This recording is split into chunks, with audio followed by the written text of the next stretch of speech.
Insurance മേഖലയിൽ നിന്ന് വളരെ മികച്ച ഒരു അവസരമാണ് ഇന്നത്തെ വീഡിയോയിൽ ഞാൻ നിങ്ങളെ പരിചയപ്പെടുത്താനായിട്ട് പോകുന്നത്.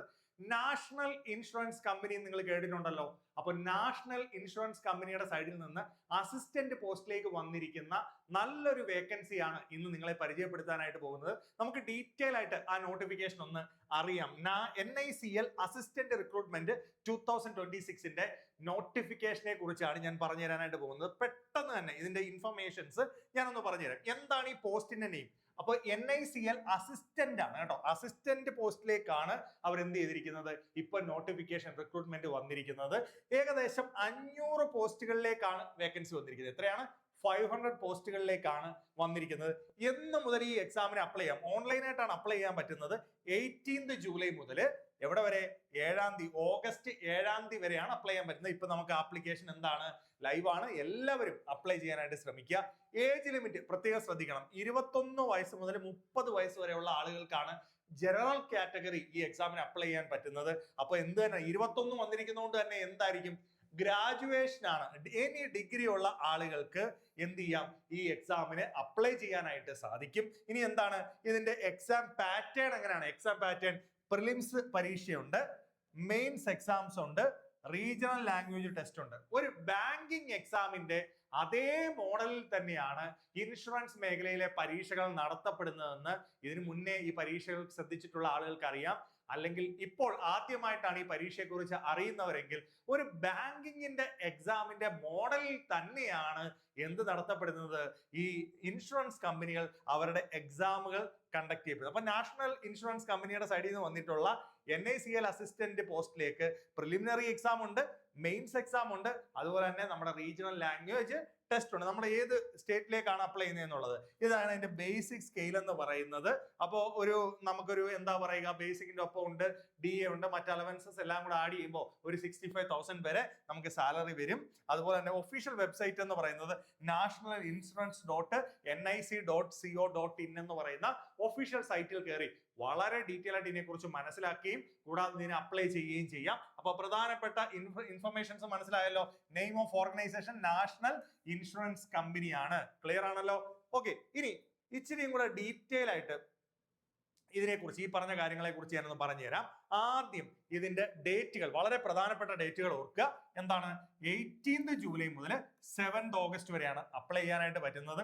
പരീക്ഷ നടക്കുന്ന ഡേറ്റ് നോക്കി, 27 ഓഗസ്റ്റ് ആണ് നമ്മൾ പ്രിലിംസ് എക്സാം എക്സ്പെക്ട് ചെയ്യുന്നത്. 13 ഒക്ടോബർ ആണ് നമ്മൾ എന്ത് എക്സ്പെക്ട് ചെയ്യുന്നത്, രണ്ടാമത്തെ മെയിൻസ് എക്സാം എക്സ്പെക്ട് ചെയ്യുന്നത്. അപ്പൊ ഡേറ്റുകൾ കൃത്യമായിട്ട് നമ്മുടെ ഫ്രണ്ടിലുണ്ട്. ഈ ഒരു കാര്യം മനസ്സിലാക്കുക. ഓക്കെ, ഇനി എന്താണ് അടുത്തത് എനിക്ക് പറഞ്ഞു തരാനുള്ളത്, ഇതിന്റെ ഏജിനെ കുറിച്ചാണ്. അപ്പൊ ഞാൻ പറഞ്ഞു ജനറൽ കാറ്റഗറിക്ക് 21 to 30 ഇയേഴ്സ് ആണെന്ന് പറഞ്ഞു. അപ്പോൾ ഏജ് റിലാക്സേഷൻസ് വരുന്നുണ്ട്. SC ST കാറ്റഗറി ആളുകൾക്ക് 5 ഇയർ റിലാക്സേഷൻ വരുന്നുണ്ട്. അതുപോലെ അതർ OBC കാറ്റഗറിക്ക് 3 ഇയർ റിലാക്സേഷൻ വരുന്നുണ്ട്. പേഴ്സൺ വിത്ത് ഡിസബിലിറ്റീസിന് 10 ഇയേഴ്സ് ഓഫ് റിലാക്സേഷൻ വരുന്നു. അപ്പൊ ഏജ് റിലാക്സേഷൻസ് കൃത്യമായിട്ടൊന്ന് മനസ്സിലാക്കുക. URന്റെ ജനറൽ കാറ്റഗറിയുടെ 21 മുതൽ 30 വരെയാണ് എന്ത് വരുന്നത്, ഏജ് വരേണ്ടത്. അതുപോലെ തന്നെ ക്വാളിഫിക്കേഷൻ, എഡ്യൂക്കേഷൻ ക്വാളിഫിക്കേഷൻ ഞാൻ ഇതിനോടകം പറഞ്ഞു കഴിഞ്ഞു. എന്താണ് വേണ്ടത്? Graduation degree in any discipline from recognised university. ഞാൻ പറഞ്ഞു നിങ്ങൾക്ക് ഗ്രാജുവേഷൻ ഏതെങ്കിലും ഒരു ഡിഗ്രി ഉള്ള ആളുകൾക്ക് തീർച്ചയായിട്ടും ഈ എക്സാമിന് എന്ത് ചെയ്യാൻ പറ്റും, അപ്ലൈ ചെയ്യാം. അപ്പൊ നിങ്ങൾക്ക് ഒരു ഡിഗ്രി ക്വാളിഫിക്കേഷൻ ഉണ്ടെങ്കിൽ തീർച്ചയായിട്ടും എന്ത് ചെയ്യുക, ഈ എക്സാം മിസ് ചെയ്യാതെ അപ്ലൈ ചെയ്യുക. ഓക്കെ, ഇനി എന്താണ് ഇതിന്റെ ആപ്ലിക്കേഷൻ ഫീ? മക്കളെ, ആപ്ലിക്കേഷൻ ഫീ ഉണ്ട്.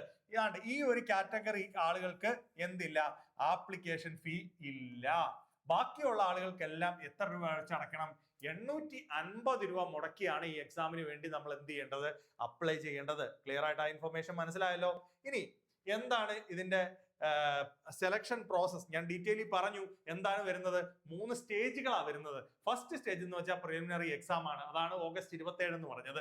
പിന്നീട് ഒക്ടോബറിൽ നടക്കുന്നത് മെയിൻസ് എക്സാം ആണ്. പിന്നീട് എന്താണ് വരുന്നത്, നമ്മുടെ റീജിയണൽ ലാംഗ്വേജ് ടെസ്റ്റ്. നമ്മൾ ഏത് സ്റ്റേറ്റിലോട്ടാണ് അപ്ലൈ ചെയ്യുന്നത് അവിടുത്തെ റീജിയണൽ ലാംഗ്വേജ് നോളജ് ടെസ്റ്റ് ചെയ്യുന്ന റീജിയണൽ ലാംഗ്വേജ് ടെസ്റ്റ്. ഈ 3 സ്റ്റേജുകളേ ഉള്ളൂ ഈ ഒരു പരീക്ഷയ്ക്ക് വരുന്നത്. അപ്പൊ ഇത് 3ഉം കൃത്യമായിട്ട് നിങ്ങൾ മനസ്സിലാക്കുക. ഇനി ഞാൻ ഇന്ന് എന്ത് പഠിക്കണം എന്നുകൂടി ഡീറ്റെയിൽ ആയിട്ട് പറഞ്ഞു തരാം.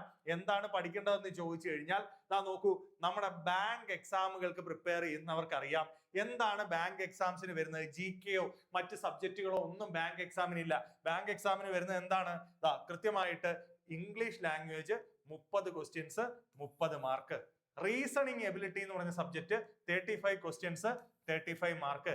Quantitative aptitude 35 questions 35 mark. അങ്ങനെ 100 ക്വസ്റ്റ്യൻസും 100 മാർക്കും വരുന്ന രീതിയിലുള്ള ഒരു പരീക്ഷയാണ്.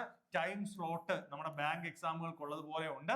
60 മിനിറ്റ് ആണ് വരുന്നത്. അപ്പൊ ഇൻഷുറൻസ് മേഖലയിൽ നിന്ന് വരുന്ന ഈ പരീക്ഷ സിമിലർ ആയിട്ട് ഇതിന്റെ ഫേസ് 1 എന്ന് പറയുന്നത് എന്തുമായിട്ട് സിമിലർ ആണ്? ബാങ്കിങ് പരീക്ഷയോട് വളരെ സിമിലർ ആയിട്ട് തന്നെയാണ് നിൽക്കുന്നത്. ക്ലിയർ ആണേ?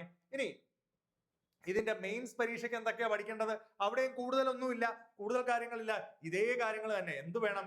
ഇംഗ്ലീഷ് ലാംഗ്വേജ് ഉണ്ട്, ന്യൂമറിക്കൽ എബിലിറ്റി ഉണ്ട്, അതുപോലെ റീസണിംഗ് എന്ന് പറയുന്ന സബ്ജക്ട് ഉണ്ട്, general awareness and current affairs 40 questions ഉണ്ട്, 40 മാർക്സ് ഉണ്ട്.